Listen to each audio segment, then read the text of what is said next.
morning, my name is Anita, and I'm here to present Thomas Jefferson and slavery, the two sides of the coin. So that is Thomas Jefferson's signature right there. So in the summer of 2021, I was accepted into the Stanford Humanities Institute, which is a summer program where I learned about the ages of revolution and certain documents of the Founding Fathers. And there was one thing that I realized is that a lot of the Founding Fathers actually owned slaves themselves, and I was really confused about how that was not mentioned a lot during my time at the Stanford Humanities Institute. So I hope to utilize Civility Scholars History as a chance for me to present or explore some of the dichotomy of the image of Founding Fathers and how they actually owned slaves and some of their private lives. So I feel like the best way to explore a person's private life is to look at his place of living. And for Thomas Jefferson, that is Monticello. It was just the Italian name for a little mountain. So my central question is, how does slavery at Monticello, Thomas Jefferson's habitation, help to reflect his hidden identity as a slaveholder and potentially racist? So the idea of the two sides of coin actually comes from a U.S. nickel. And on the front side, it says liberty and in God we trust. So in God we trust is actually about how the rights of human beings are actually God-given. And liberty, of course, is freedom to be held from all bondages and enslavement. So the back side is Monticello, which is Thomas Jefferson's habitation. So I feel like the symbol of a U.S. nickel is very significant as I present. So I'm going to discuss a little about the Founding Fathers. So raise your hand if you think Founding Father is a very fatherly term. Yeah? Me too. The term is actually coined by President Warren G. Harding. It was first used in 1916, and as he referred to the history makers and the ones who pushed America to independence. So perhaps the most significant or the most famous quote of all is from the Declaration of Independence, which is, "We hold these truths to be self-evident that all men are created equal, that they are endowed by the Creator with certain inalienable rights. Among these are life, liberty, and the pursuit of happiness." So this is a very symbolic of the attitudes of the Founding Fathers during the ages of revolution. However, I looked at this painting given by Miss Klum. So this is the curtain of Thomas Jefferson, but behind the curtain stands a girl of color. So does anyone have idea about who the girl is? Sally Hemings? Yes, exactly. That is Sally Hemings. And there has been a lot of controversies about the relationship between Sally Hemings and Thomas Jefferson. So Thomas Jefferson is actually the son of Peter Jefferson, which is one of the most famous or the most predominant slaveholders at the time. So even before the death of Peter Jefferson, Thomas Jefferson inherited around 175 slaves during his lifetime. And guess what he did? He expanded the population to 600 by the end of his life. And Thomas Jefferson also possessed an agrarian vision, which is self-subsistence. So he basically thought of the United States as a big farm, and that everyone should be farmer. But guess what happens if everyone's farmer? There has to be someone who works for the plantation, and there has to be slaves. So I feel like the image of abolition and the image of an agrarian vision of the United States is actually very contradicting. So I'm also going to discuss the relationship between Thomas Jefferson and Sally Hemings. There has been a lot of controversy surrounding whether Sally Hemings is the mother of all Thomas Jefferson's children because his wife died at an early age. So actually there was a DNA done in the 2000s that found out that Sally Hemings is actually the mother of all Jefferson's children. And it was by comparing some of Jefferson's children to that Sally Hemings and then comparing DNA. So that was a biological evidence that supported many scholars' controversy. And as I mentioned, Thomas Jefferson has never freed a single slave in his life. However, he did give freedom to 2 of his slaves, and both of them are named Hemings, of course. So the first one is Robert Hemings. Jefferson actually sold him after 11 years of service. He sold him for $200, and he was actually thinking that the price was really low. So I feel like the way Thomas Jefferson presented or so someone who has been together with him for so long is actually truly fascinating. And of course there was the other person, which is James Hemings. So he was actually an indentured servant during Jefferson's time in France. However, as soon as he returned to the United States, Thomas Jefferson decided to hold him as a slave, and James Hemings had to purchase his freedom from him.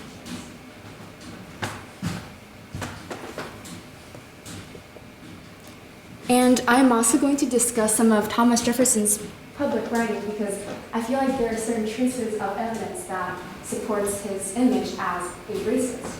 So I was looking at his only published book, which he didn't want to be published, but it was published after his death.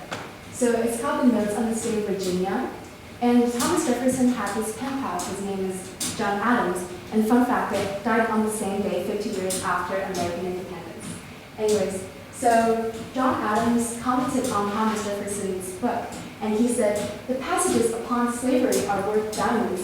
So I first thought that that was like an intimate comment from one of his friends, one of his companions to him. However, as I took a closer look at the notes on the state of Virginia, I realized that there are certain racist comments. So I'm just going to pick one.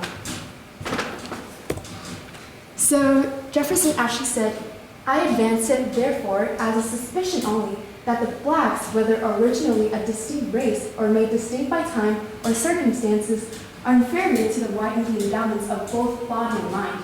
So he is basically saying that the black people are inferior to the white people, both intellectually and physically.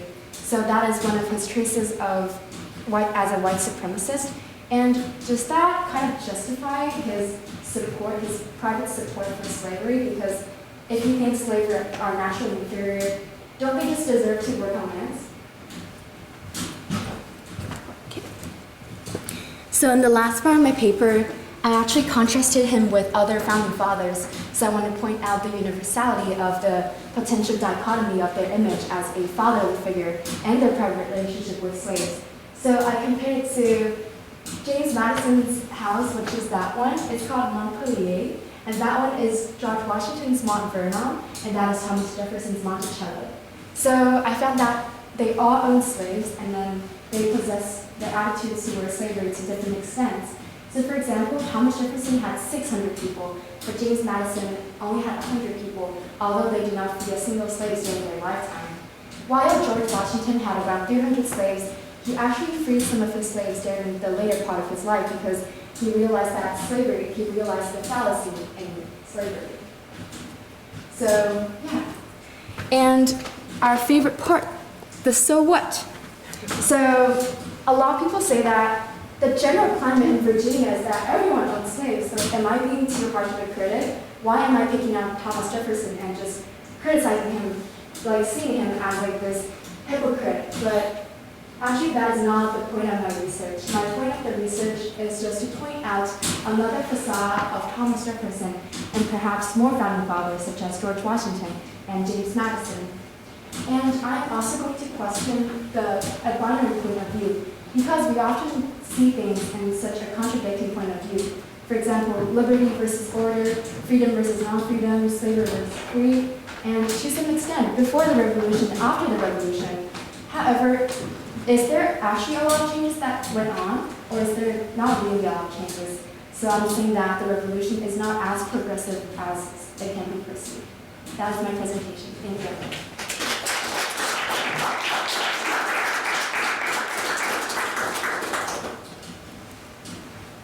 Questions for Anita?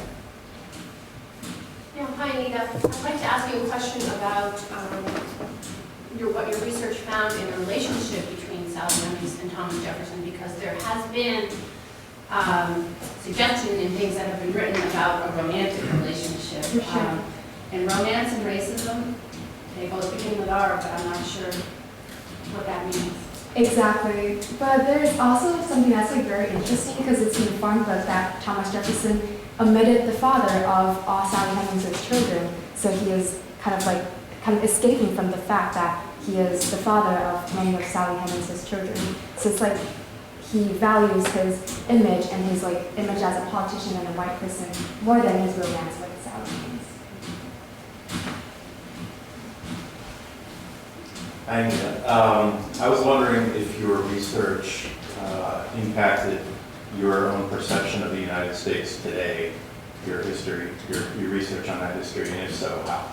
Yeah, for sure, because when I studied 8th Push, we divided certain history into different periods. So I remember we had like around 12 periods or something. So each period is marked by a different president or like a different shift, for example, the Civil War.